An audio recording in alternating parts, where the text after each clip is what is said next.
오늘은 창조 세계와 함께하는 사순절 38째 날입니다. 어제 말씀에서 예수님께서 가장 큰 계명은 마음을 다하고 목숨을 다하고 힘을 다하여 뜻을 다하여 하나님을 사랑하고 또 내 이웃을 내 몸과 같이 사랑하는 것, 그것이 가장 큰 계명이다라고 말씀을 하셨죠. 하나님께서 눈에 보이는 어떠한 그러한 그런 종교적인 활동, 물론 그것이 필요 없다는 건 아닙니다. 하나님은 그것이 본질이 아니라 진짜 본질은 사랑이라는 것이죠. 하나님을 사랑하는 마음 없이 하는 예배, 충성, 봉사, 또 이웃을 사랑하지 않으면서 그렇게 여러 가지 종교적인 활동하는 것은 본질을 잃어버린 것이다. 신앙의 핵심은 사랑이다라고 말씀을 하셨습니다. 오늘 말씀에서는 그 신앙의 본질을 잃어버리고 그냥 껍데기만, 눈에 보이는 것에만 집중하며 그것이 마치 신앙생활을 잘하는 것처럼 보여주고 있는 종교 지도자들의 그 신앙을 책망하면서 그렇게 신앙생활을 하지 말 것을 말씀하고 계십니다. 2절과 3절입니다. 서기관들과 바리새인들이 모세의 자리에 앉았으니 그러므로 무엇이든지 그들이 말하는 바는 행하고 지키되 그들이 하는 행위는 본받지 말라. 그들은 말만 하고 행하지 아니하며. 여러분, 오해하면 안 됩니다. 또 오늘 말씀을 보시고 그 당시 바리새인과 서기관들이 다 나쁜 사람이고 다 형식적이고 그렇게 또 매도하면 안 돼요. 사실 바리새인 서기관들의 대부분은 훌륭한 분들입니다. 또 말씀을 가르치는 사람들이었고 말씀대로 살아가려고 나름 최선을 다했던 사람들이죠. 근데 문제는 뭡니까? 문제는 자신의 연약함을 인정하지 않은 거예요. 여러분, 우리가 하나님 말씀대로 살아가려고 몸부림치는 건 좋아요. 이 바리새인 서기관들이 그렇게 말씀대로 살아가는 건 좋은데 그렇게 살아가지 못하면서 그렇게 살아간다라고 자기를 속이고 또 다른 사람에게 다른 사람을 정죄하고 판단하면서 마치 자기는 완벽하게 하나님 말씀을 지키는 것처럼 그렇게 속이는 것이 잘못됐다라는 거예요. 우리가 그러지 않습니까? 다른 사람들을 막 욕하면서 흉보면서 비난하면서 정죄하면서 마치 자기는 그렇지 않은 것처럼, 나는 의로운 것처럼 그렇게 자기의 의로움을 나타내기 위해서 다른 사람을 흉보고 비난하고 정죄하는 모습이 우리 안에 있다면 우리도 바리새인과 서기관과 다를 것이 없죠.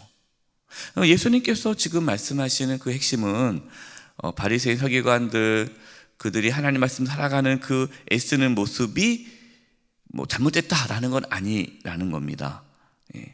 정직하라는 거죠. 정직하라는 거죠. 그래서 예수님께서 말씀하시는 겁니다. 바리새인과 서기관들이 전하는, 그들이 가르치는 하나님 말씀은 받아들여라.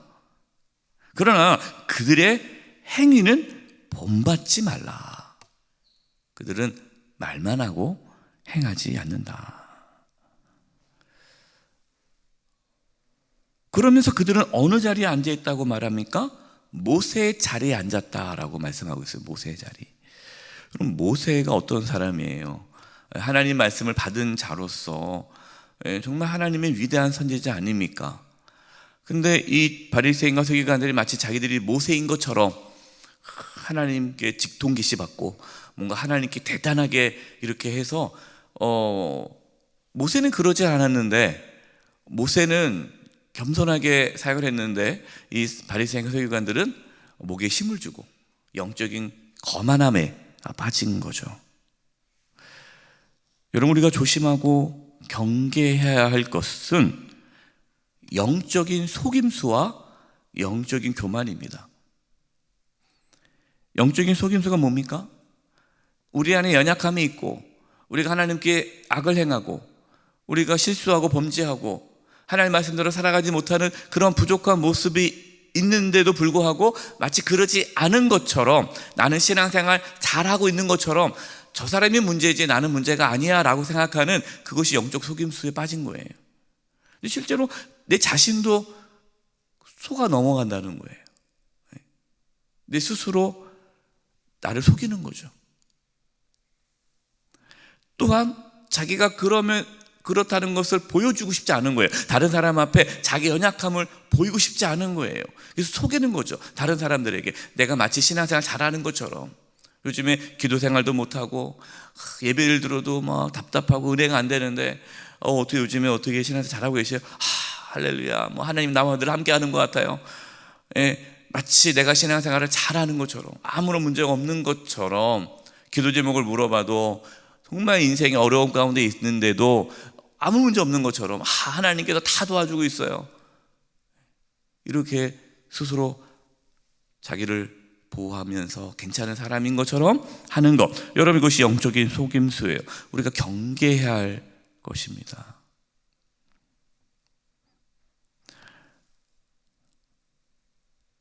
이렇게 영적인 속임수에 빠지신 분들은 영적으로 교만해지게 되는 거예요. 오늘 말씀을 통해 자신을 잘 살펴보고 하나님 앞에 회개하며 영적인 속임수에서 벗어나고 영적인 교만에서 벗어나고 정말 진실되게 하나님 앞에 연약한 자로 나아가 어제 저녁 말씀 그 내용대로 하나님께서 우리를 불쌍히 여겨주시는 그 은혜가 있기를 간절히 바랍니다. 4절입니다. 또 무거운 짐을 묶어 사람의 어깨에 지우되 자기는 이것을 한 손가락으로도 움직이려 하지 아니하며. 종교 지도자들은 하나님의 말씀을 무거운 짐이 되게 만들었어요. 예를 든다면 안식일이죠. 대표적인 게 안식일이에요. 하나님께서 안식일을 지키라라고 말씀하셨어요. 안식일을 지키라고 했지만 그 안식일을 지키는 그 부분, 물론 어떤 부분에 있어 일하지 말라라고 말씀하셨지만 그 안식의 의미는 살리기 위해서죠. 일하지 못하게. 왜? 사람 계속 일을 하면은 쉴 수가 없잖아요. 또 쉬면서 하나님께 집중해야 되는데 하나님께 집중을 못 하잖아요. 그래서 안식일을 통해서 하나님을 다시금 만나고 그 영혼이 회복되어지고 하나님한테 참된 쉼과 평안을 누리도록 하기 위하여 안식일을 말씀하셨는데, 종교 지도자들은, 이 서기관과 바리새인들은 안식일을 지키는 조항을 엄청나게 많이 만들어 놓은 거예요. 이거 이렇게 하면 안 되고 저렇게 하면 안 되고, 조금이라도 뭔가 어기면 돌로 쳐 죽이고. 그러니까 안식일만 되면 더 불안한 거죠. 안식일 잘 지켜야 돼요. 잘못 지키면 돌에 맞아 죽어요. 하나님께서 주시는 그 말씀의 의미, 본질은 다 잊어버리고 그냥 껍데기만, 오히려 그 말씀이 짐이 되어버린, 이렇게 잘못된 방향으로 백성들을 인도하고 있었던 거죠. 그러면서 자신들은 하나님 말씀에 순종하지 않고 백성들에게 하나님 말씀이 짐이 되게 만든 모습들.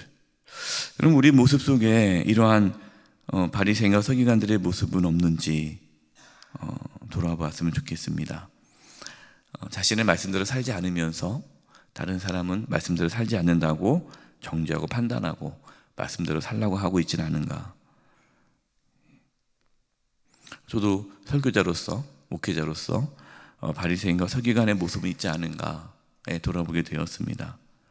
특히 우리가 자녀들에게 신앙을 가르칠 때 말로만 하고 있지 않은가. 여러분, 자녀들은 우리의 부모의 신앙을 말로 배우지 않습니다. 삶으로 배웁니다. 우리가 얼마나 하나님을 사랑하고 또 우리가 어떻게 주님의 말씀대로 살아가는지를, 그 모습을 보고 우리 자녀들이 신앙을 배우게 되죠.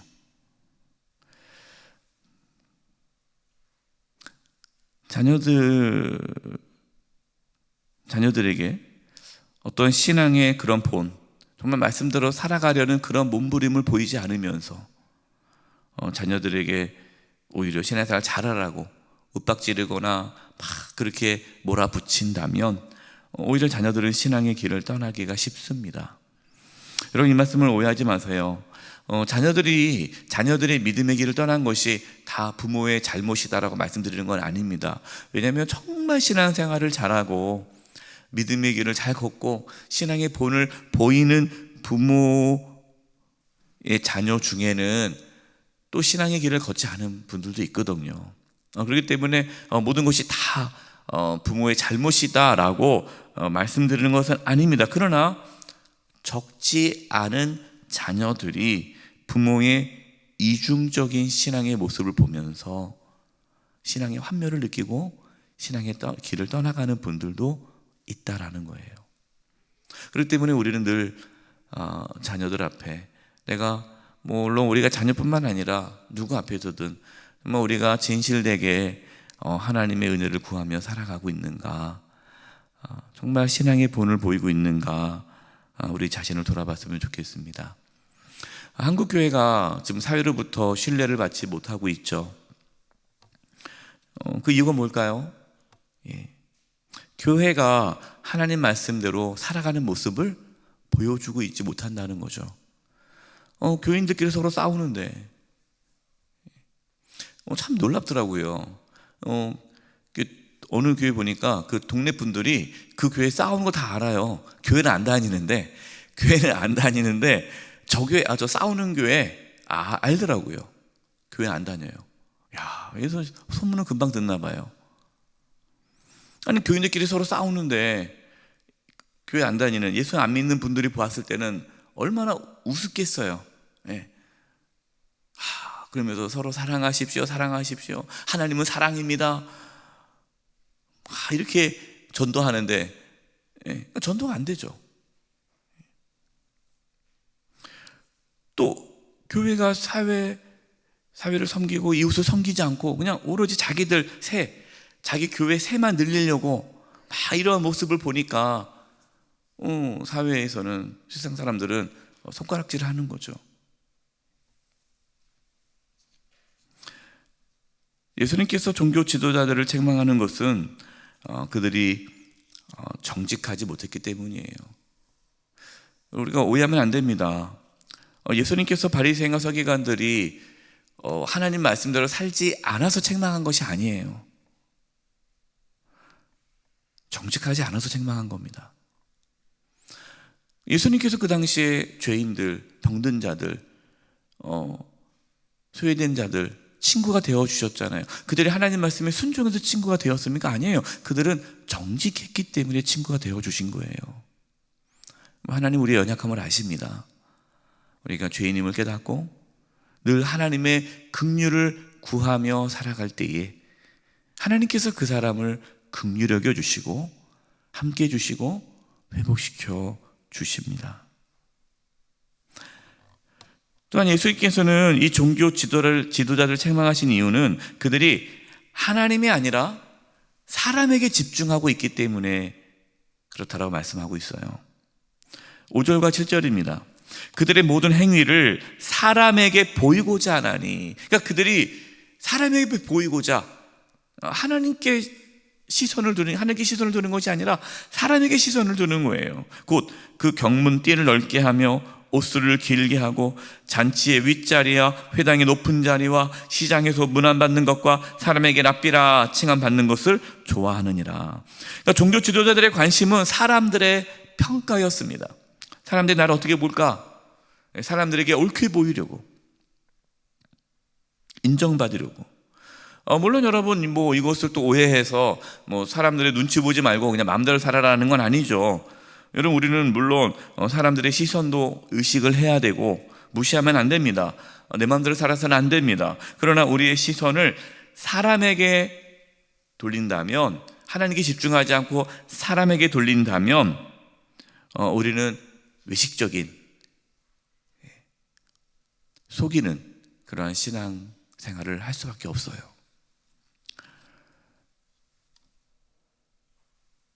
여러분, 힘들면 힘들다고 자신의 연약함을 고백하시고, 또 잘못했으면 잘못했다고, 내가 실수했다고, 내가 잘 몰랐다고, 그것 때문에 다른 사람이 어리석네 이렇게 보지 않아요. 저도 목회하면서 그걸 참 어려웠어요. 이게 실수하지 않으려고, 성도들에게 이렇게 책 잡히지 않으려고 괜찮은 척. 예. 어느 순간 저도 모르게 속이는 거죠. 안 괜찮은데 괜찮은 척. 그럼 그게 참 위험한 거죠.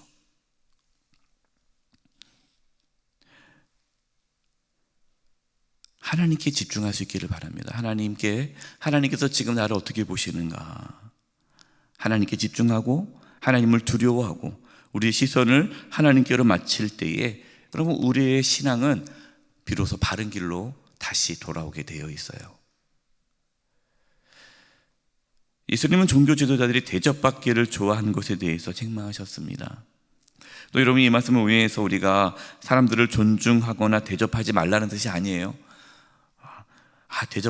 대접받는 거는 좋아하지 않으니까 대접하지 말아야지, 여러분 그러지 마시고, 여러분 대접하시기 바랍니다. 존중하시고 대접하시고, 우리 장로님들을 존경하시고 권사님들을 존경하시고 신앙의 믿음의 선배들을 존경하시고 우리 목회자들을 또 잘 따라주시고 존경하시고, 중요해요.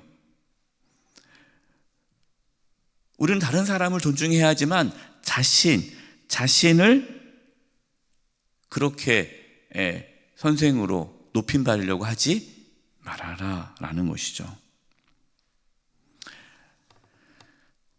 신앙생활에서 제일 조심해야 할 것 중에 하나가 영적 교만입니다. 늘 겸손히 우리가 하나님께 나아갈 수 있기를 바라요. 근데 이 속임수와 영적 교만이 연결되어 있죠. 우리가 그냥 진실되게 하나님을 바라보고 또 내 연약함을 늘 인정하고, 그런 분은요 교만할 수가 없습니다. 내가 연약한데 어떻게 교만할 수 있겠어요? 이 사순절, 이 기간, 별이 고난주간 기간, 왜 예수님께서 십자가에서 그렇게 고통을 당하셨을까? 우리의 연약함 때문 아닙니까? 우리 연약함 때문이죠. 우리 연약함을 늘 고백하고 인정하고, 우리의 연약함 때문에 십자가에서 죽으신 그 예수님의 사랑을 붙잡고 오늘도 겸손히 또 정직하게 주변 사람들을 사랑하고 섬기며 살아가는 저와 여러분 되시기를 간절히 축원드립니다. 이 시간 합심해서 기도할 것은요, 하나님, 우리가 영적인 속임수에 빠지지 않게 해 주시옵소서. 그래서 영적 교만에 사로잡히지 않게 해 주시옵소서. 하나님의 긍휼이 아니고서는 살아갈 수 없습니다. 하나님, 저를 붙잡아 주시고 도와주시고 우리의 시선이 사람이 아니라 하나님께 두게 하여 주시옵소서. 우리 합심의 통성으로 기도하며 나가겠습니다. 하나님 아버지, 도와주시옵소서. 저희들 참 연약합니다. 부족합니다. 쓰러지고 넘어집니다. 하나님께 시선을 두기를 원합니다. 하나님을 바라보기를 원합니다. 하나님이여 도와주시옵소서. 하나님의 역사하여 주시옵소서. 영적인 속임수에 빠지지 않게 해주시옵소서. 영적 교만에 사로잡히지 않게 해주시옵소서. 하나님 도와주시옵소서. 긍휼을 베풀어 주시옵소서. 하나님 도와주시 끌어주셔서 우리의 신앙이 바른 길로, 올바른 길로 걸어갈 수 있도록 역사하여 주시옵소서. 하나님 아버지, 바리새인과 서기관들처럼 영적 속임수에 빠지거나 영적 교만에 사로잡히지 않도록 늘 진실되게 주님을 바라보며 한 사람 한 사람을 대할 때에 진실되게 대하게 하여 주시옵소서. 저들 연약합니다. 늘 쓰러집니다. 부족합니다. 하나님의 긍휼하심 없이는 단 하루도 살아갈 수 없습니다. 주여, 저희를 불쌍히 여겨 주시옵소서. 예수님의 이름으로 기도드립니다. 아멘.